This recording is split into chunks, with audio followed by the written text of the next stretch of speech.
忙完了马里乌波尔战事的车臣军队腾出手来，在卡德罗夫的命令下，准备开始清理乌克兰境内的车臣叛军。一起来看具体情况如何。Hello， 各位老铁们，大家好，欢迎收看本期理财虎，我是虎妞。当前车臣大军在马里乌波尔地区的战斗，实际上已经进入尾声。根据俄媒战地记者的报道，现在乌军和亚速营的残余就困守在钢铁厂的地下核掩体中，而考虑到地下核掩体不易攻坚和具有大量乌克兰百姓因素的影响，普京已经下令停止当前的战争。他承认这几天在马里乌波尔已经没有较大的战事发生，城市总体趋于平静。现在车臣部队要做的就是看住瓮中之鳖，如果钢铁厂这些地下墓穴的武装分子残余能够立即投降，便一了百了；如果不愿意，就干耗着。车臣部队反正也空闲下来了，不怕和乌军慢慢耗。不过，车臣领导人卡德罗夫并不打算立即结束战斗，他打算在其他地域开辟新的战场。当前在乌克兰有两方车臣部队，一方车臣部队是卡德罗夫的正规政府军，而另一方则是上世纪90年代极端反俄的车臣叛乱激进分子。他们现在就在乌克兰进行作战，抵抗俄军和车臣部队。因此，在亚速营被困地下掩体之际，卡德罗夫终于可以腾出时间和车臣叛军新仇旧恨一起算了，清理门户就在此时。根据俄罗斯塔斯社的报道，卡德罗夫表示，参与俄罗斯在乌克兰进行特别行动的车臣部队已经发起了一项任务，要消灭在乌克兰本土上活跃的车臣叛军。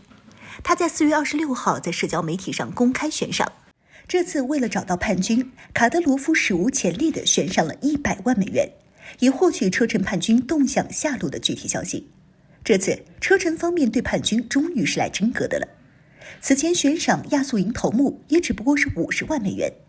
卡德罗夫称将向任何提供所谓谢赫曼苏尔和杜达耶夫营下落信息的人支付100万美元的奖励，不能放过他们，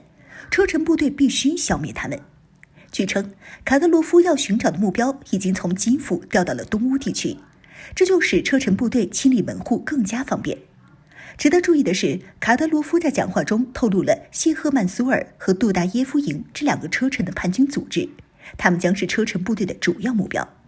其中，焦哈尔杜达耶夫国际维和营是以车臣叛军头目焦哈尔杜达耶夫命名的志愿营。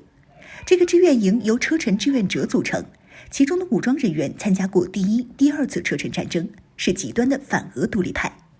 在遭到普京上台后一系列的连续打击下，这些人从车臣向境外逃离，企图东山再起，占领整个车臣，谋求独立。该营从2014年起参加东乌战役，并且持续在乌克兰境内作战，战斗经验丰富。该营一直由车臣叛军首领亚当·奥斯马耶夫指挥，一些车臣叛军也在协助培训乌克兰部队。据统计，杜达耶夫营成员大概在300人左右。在2月份俄乌之战中，据称该营在基辅西北部把守，外媒报道是该营的格鲁吉亚士兵无故强杀俄军俘虏，引起了俄军和车臣的怒火。谢赫曼苏尔国际维和营是第二个车臣叛军志愿营。谢赫曼苏尔是车臣18世纪历史上知名的军事指挥官，该营也是由车臣战争的老兵组成。这些兵员同样是遭到俄军毁灭性打击后逃离到乌克兰。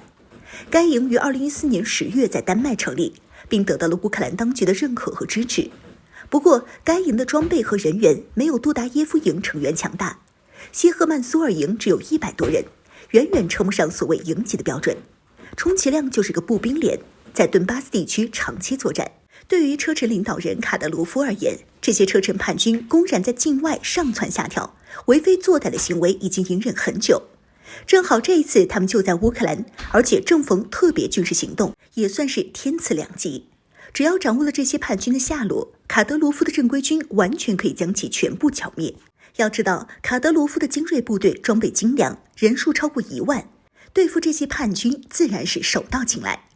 虎妞也觉得重赏之下必有勇夫。要知道，前段时间乌克兰军方内部就在俄军的美元诱惑下，将一辆 BTR 装甲车和数套反坦克导弹以2.5万美元的价格贱卖，种种类似的事情数不胜数。可见乌军内部也是倒卖成风，见钱眼开。因此，随着卡德罗夫重金悬赏，大概率会有人在金钱面前败下阵来。估计车臣叛军的动向很快将被乌克兰士兵泄露。到那时，从马里乌波尔腾出手来的车臣部队也必将开始全面清剿。